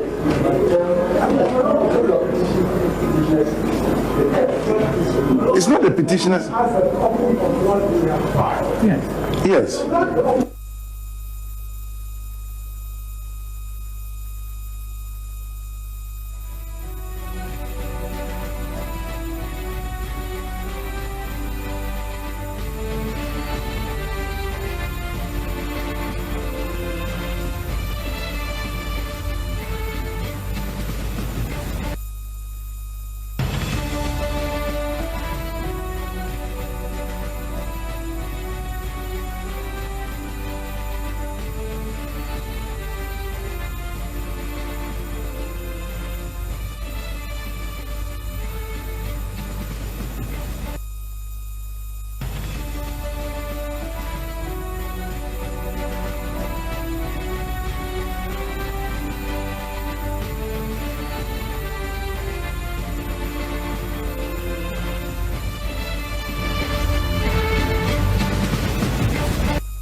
You're listening to our coverage of the 2020 election petition.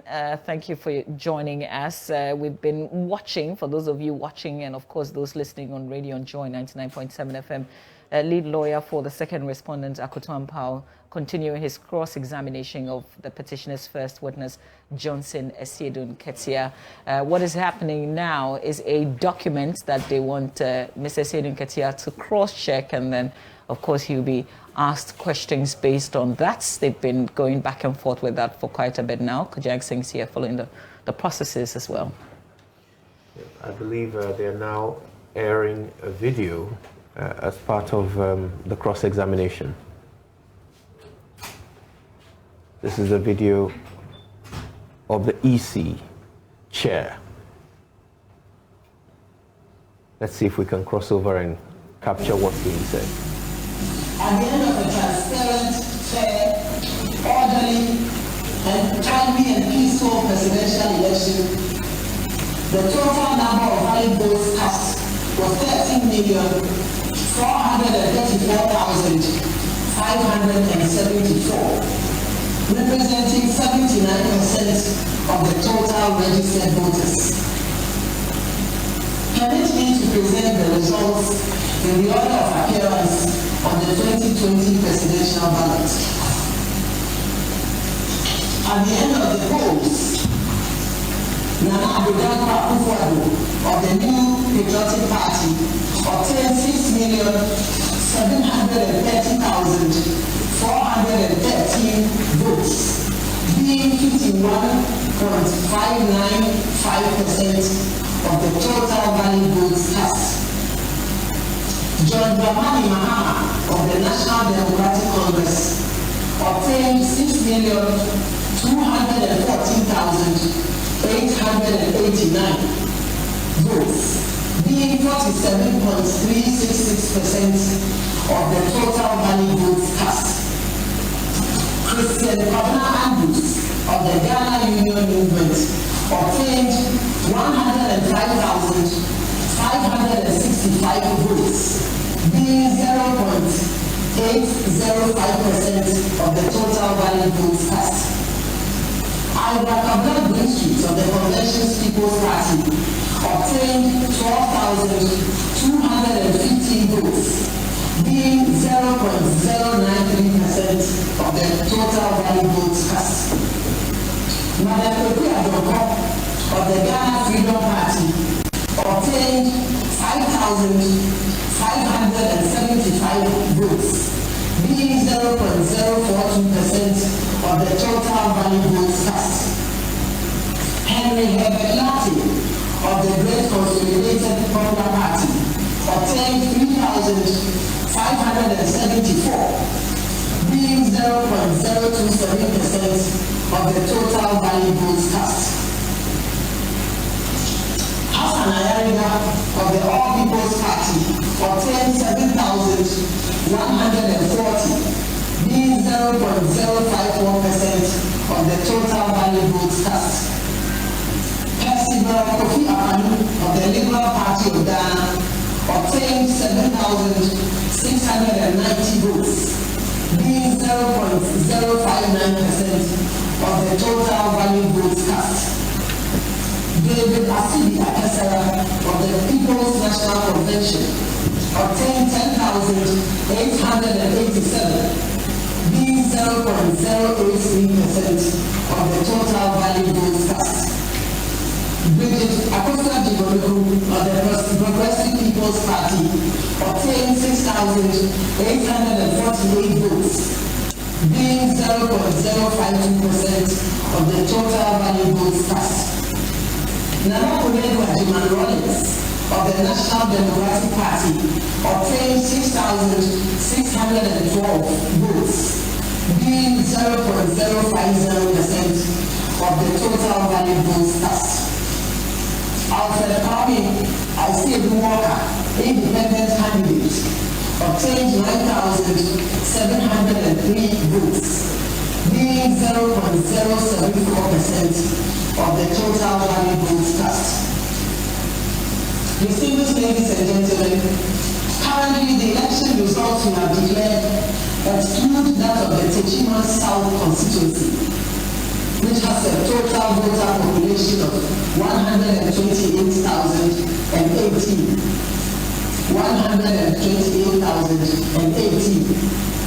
The said election results are not ready because they are being contested. As such, collation has not been completed. It is important to note, however, that the difference between the total number of votes between the first and second candidates is 515,524 votes. As a result, if we were to add the 128,018 true results to the results of the second candidate, it will not change the outcome of the election. Hence, our declaration of the 2020 presidential results without that of Techiman South. Indeed, if you were to add the entire results or to collate all the results from the Techiman South constituency and add that to the percentage and the votes of the second candidate, Mr. John Dramani Mahama, he would obtain 47.873% of the total votes cast.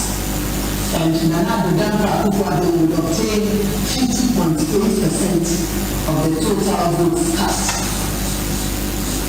It is on that basis that we feel that the outcome of the election will not change.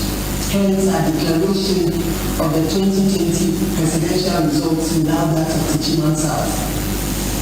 Distinguished ladies and gentlemen, on the basis of the foregoing election results, and by the power vested in me as the chairperson of the Electoral Commission of Ghana and the returning officer of the presidential election, it is my duty and honor to declare Nana Addo Akufo-Addo as president-elect of the Republic of Ghana.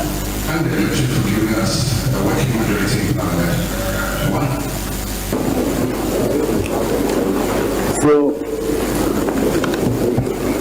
So, Mr. Nkatia, you can see that the figures that each of the 12 candidates obtained as announced or declared by the chairperson of the first respondent in her press conference of 9th December are exactly the same as the figures on Exhibit 4. Lord, I repeat my objection that Exhibit 4 is not in evidence. We cannot be making reference to the content of Exhibit 4. It is not coming from the witness in the witness box. No, Exhibit 4 is not coming from the witness. Okay. Exhibit 4 is not coming from okay, I see you. It's not in evidence, and we cannot have its content just being smuggled in when it is not in evidence. Yeah. My Lord? No, I see your point. I thought it was the exhibit which... But I thought he identified it earlier on. But he said he was seeing it for the first time when it was put in the answer of the respondent. He said so. He didn't identify it. Put up, then lay the proper foundation. Very well. My lords,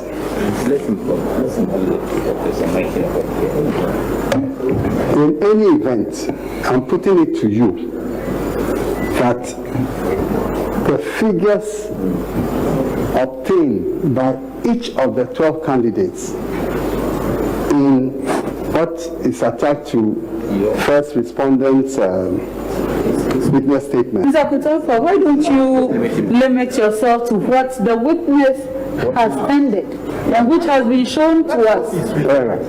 So, Mr. Nkatia, what is you trying to say?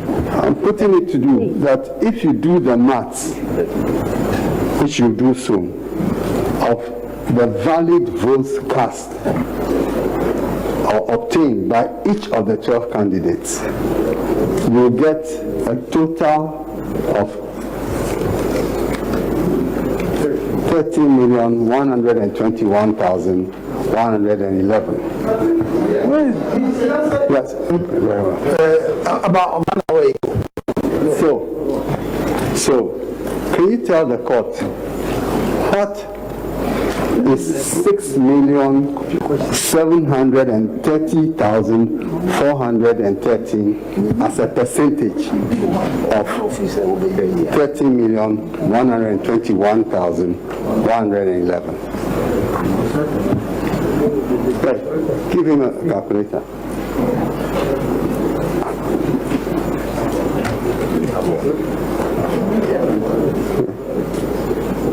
Is it on?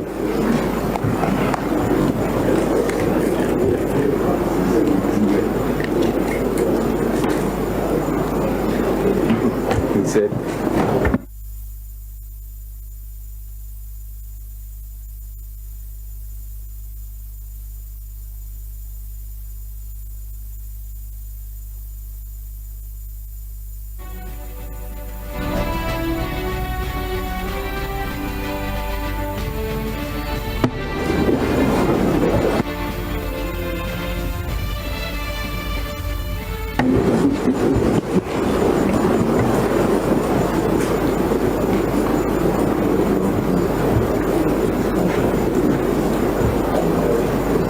what is the votes, the total valid votes obtained by the second respondent, namely 6,730,413 as a percentage of the total valid votes in the whole election, which is 13,121,111. That number is still being taken from a document that is not in evidence. That is still what he's doing, and it's not acceptable. This is exactly Exhibit A. That's what the chairperson announced. That figure was what the chairperson announced. We had it, 13,430 something. We had it.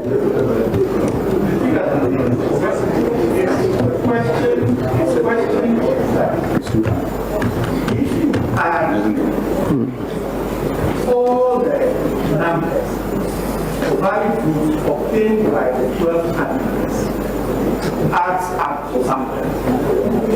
That's 3,000,000.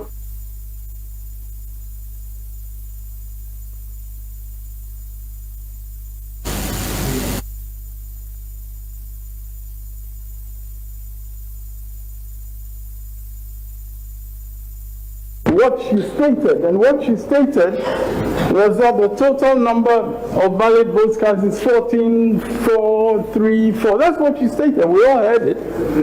She stated more than that.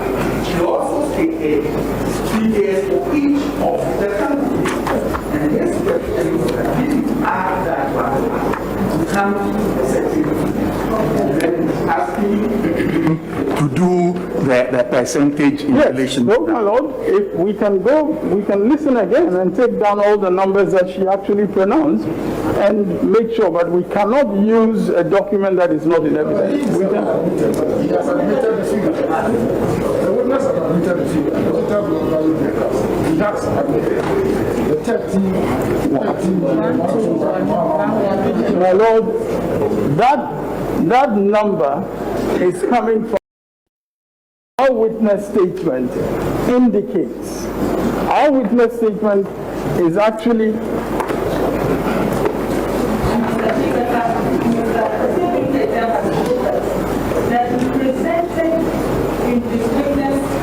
yes, that figure.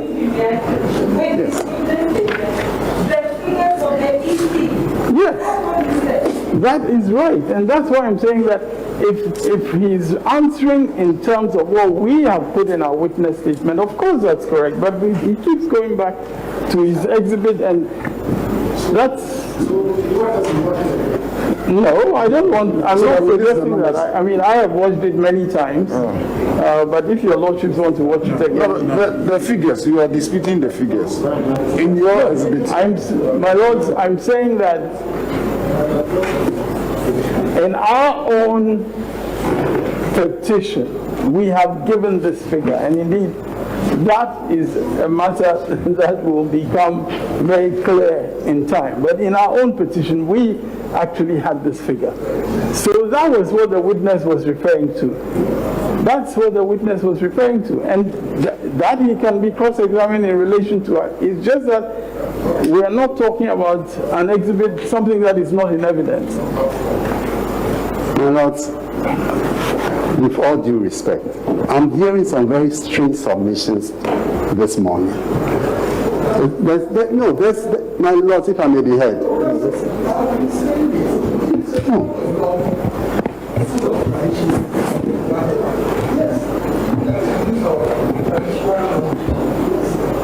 My lords, counsel for petitioner is suggesting that we can only question the witness on things that are in their witness statement or petition. Is that the suggestion? We're saying that Exhibit 4. I'm not using Exhibit 4. So I'm using what was that broadcast a few minutes ago, the numbers. Exhibit A. Yes, that's what I'm using. Unless counsel wants to suggest. It's appreciated. It's appreciated. No, but my lord, counsel is always interrupting. It's appreciated. It's appreciated. It's appreciated. Let the witness answer. I'm saying, Mr. Nketia, that from the video attached to your witness statement as Exhibit A, total number of valid votes cast in favor of the second respondent is 6,730,413. Is that correct?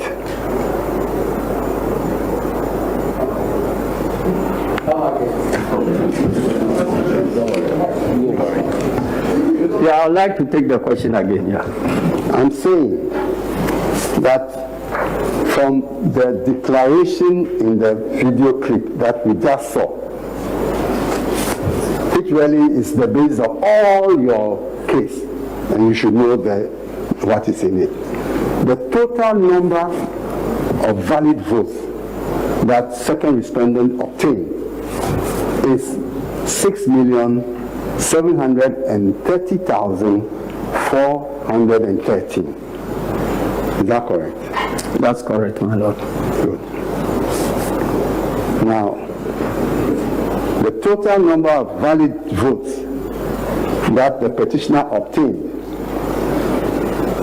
from the declaration announcing the Exhibit A is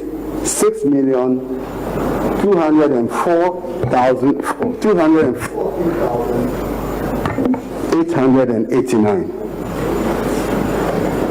That is so, my lord. And it goes on to the very end in the announcement. I'm also putting it to you that if you do a sum of all these valid votes,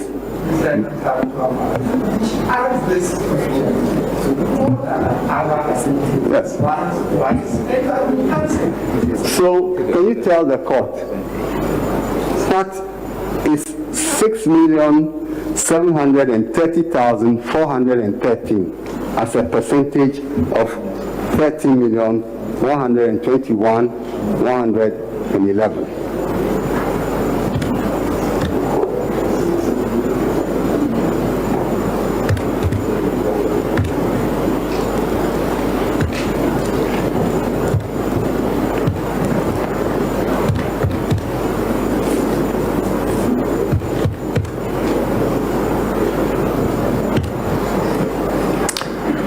My lord, it's 51.29453 ad infinitum, so it can be rounded up to 51.295. Very good. So 51.295%. Not so? Yeah.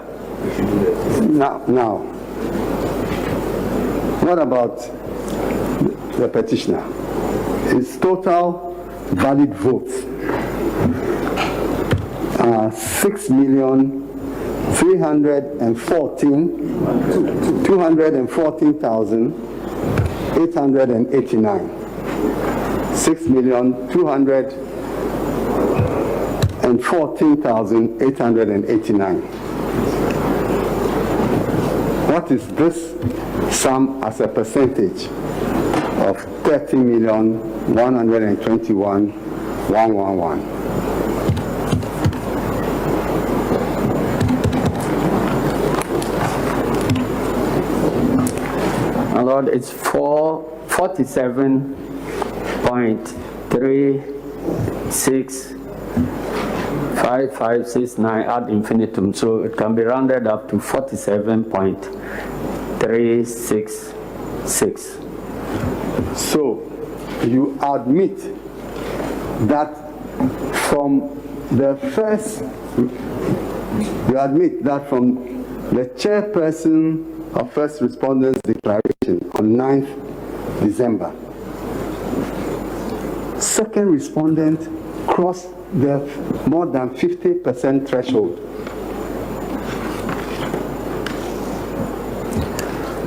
From the declaration as announced? From the figures that we just calculated, these figures which were announced, if you do them as a percentage of the actual total valid votes, these are the percentages you get for the petitioner and second respondent. That's what I'm putting to you. But we've fought. This is what raises the difficulty. The previous question was the second respondent crossed the 50%. Yes. In recasting, you change the second part. So can you explain the question as well? Okay.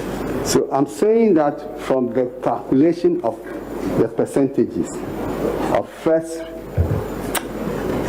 petitioner and second respondent clearly crossed the more than 50% threshold. Well, if the figures are correct, yes. From your own experience. Now, again, you see that when you calculated the percentage for the second respondent, you came to a figure of 51.2. You see that when you calculated the percentage for the second respondent, you came to a figure of 51.295. Not so.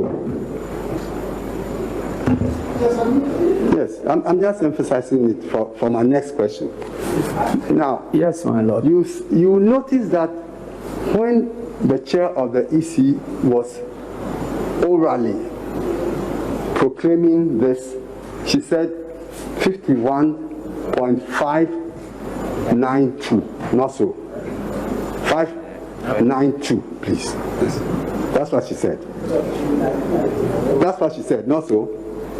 I can't remember what she actually said. I think said 59. I don't know whether she said. Can we play that? Can we play it back? Looking back. Okay. But you use that argument to arrive at your more than 100%. So you know it. Yes, I wanted to be played back.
Hence, our declaration of the 2020 presidential results without that of Techiman South. Indeed, if you were to add the entire results or collect all the results from the Techiman South constituency and add that to the percentage and the votes of the second candidate, Mr. John Dramani Mahama, he would, the Liberal Party of Ghana, obtained 7,690 votes. The total number of votes cast. Go back.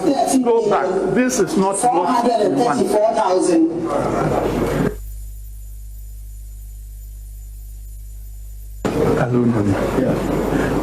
Okay, please. Distinguished ladies and gentlemen, the election was conducted in 38,622 polling stations across the country and in 275 constituencies. I'll now turn my attention to the reason why we are here. At the end of a transparent, fair, orderly, and timely and peaceful presidential election, the total number of valid votes cast was 13,434,574, representing 79% of the total registered voters. Permit me to present the results in the order of appearance on the 2020 presidential ballot. At the end of the polls, Nana Addo Akufo-Addo of the New Patriotic Party obtained 6,730,413 votes, being 51.595% of the total valid votes cast. John Drama.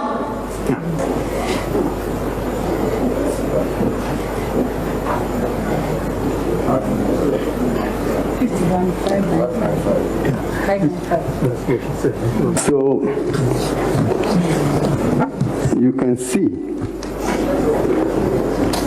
from the announcement of the percentage that an obvious error was made by the chairperson of the first respondent. Is that not so?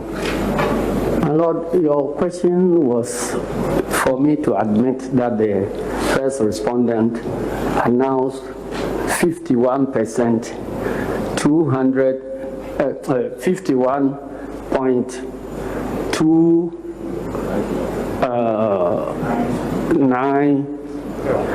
592 yes. instead of 295. But it's my Lord, that is wrong. She actually mentioned 51.595, not 295. So I'm saying that from the actual calculation of the percentage, which you just did before this court, that was an error. You agree?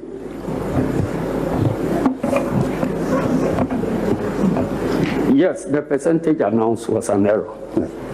But the correct percentage shows that the second respondent had crossed the 50% plus threshold. Well, if all the figures are to be believed. Yes, okay. So now, let's look at the press release of 10th December, which you have attached to your witness statement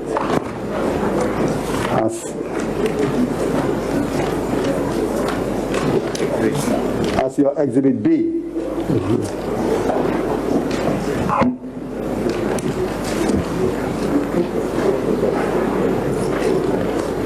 Now,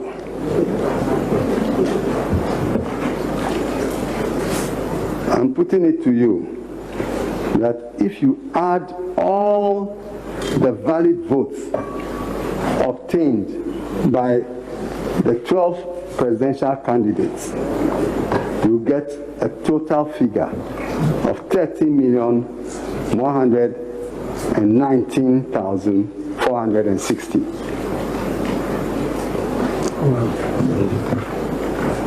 But that excludes Techiman South, of course. My Lord, I want to redo the... You do the addition.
30,119,460. So, adjourn for about 20 minutes and come back. Your Lordship. Yeah. Okay.